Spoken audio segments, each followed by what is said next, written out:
Joining me now is her colleague, Georgia State Representative Donna McLeod. Representative McLeod, thanks for being with us. This, you've pointed out, Thank you for having me. Jim Crow 2.0. Well, it's very good to have you. Why did you call it Jim Crow 2.0? Just explain to those who don't know the history.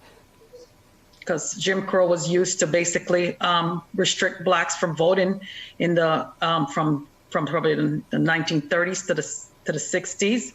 And that's why the civil rights movement took effect, because that policy of having blacks having to justify their own citizenship and why they should be able to vote, and asking them to count beans in a jelly jar, and how many bubbles on a soap bar, creating literacy tests.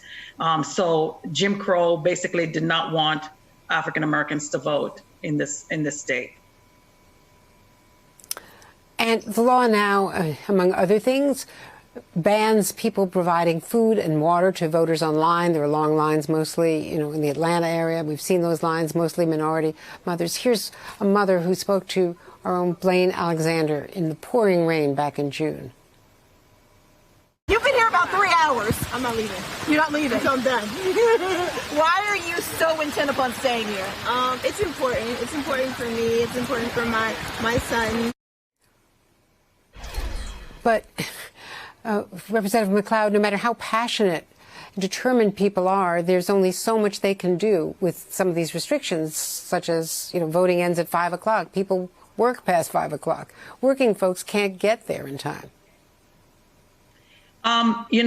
That's one of the parts, but I think the most egregious part is actually the possibility of counties and state being taken over by an election, the state election board.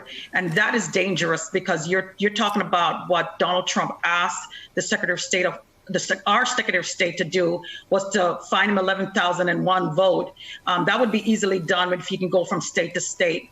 And so we are really calling up right now on the Congress. We're calling up on the Congress to basically pass H.R. 1 and Congressman Lewis Voting Rights Act. It's either going to be about our republic and our representative democracy, or it's going to be about white suppression and white supremacy. We have to make a decision on what we want. Do we want this country to be the country that it wants to be, or do we want it to go back in time? That's a simple question that we have to ask, and that's the simple one that Congress needs to answer. Yeah, as you point out, any county that, let's say, doesn't vote Republican can have that election not validated, not certified by this special group of Republican boards, because Raffensperger, the state Secretary of State, has been stripped of all powers. So what would be your message to Senator Joe Manchin, for instance, who believes that H.R. 1 goes too far? I know that the senator has the best interests of the United States.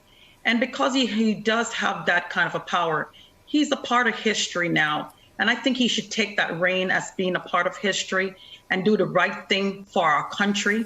I, for one, was not born here. I became a citizen. I paid $680 to be a citizen of this country, and I had to take the test. And so for me, this is I'm passionate about it.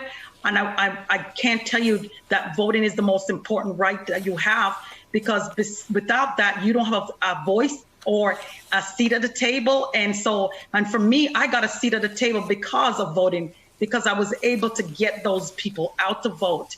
And I can tell you this, we've been enduring also some of the most egregious takeover of local control. So not just this bill magnifies it, but this whole session has been a session of where our Republican colleagues have shown their fear. They're fearful of change. I live in a county, Gwinnett County, that is predominantly people of color now. And so that fear factors on the scare, I guess they're afraid of the change. And I think that it's time that people understand that we have to coexist together.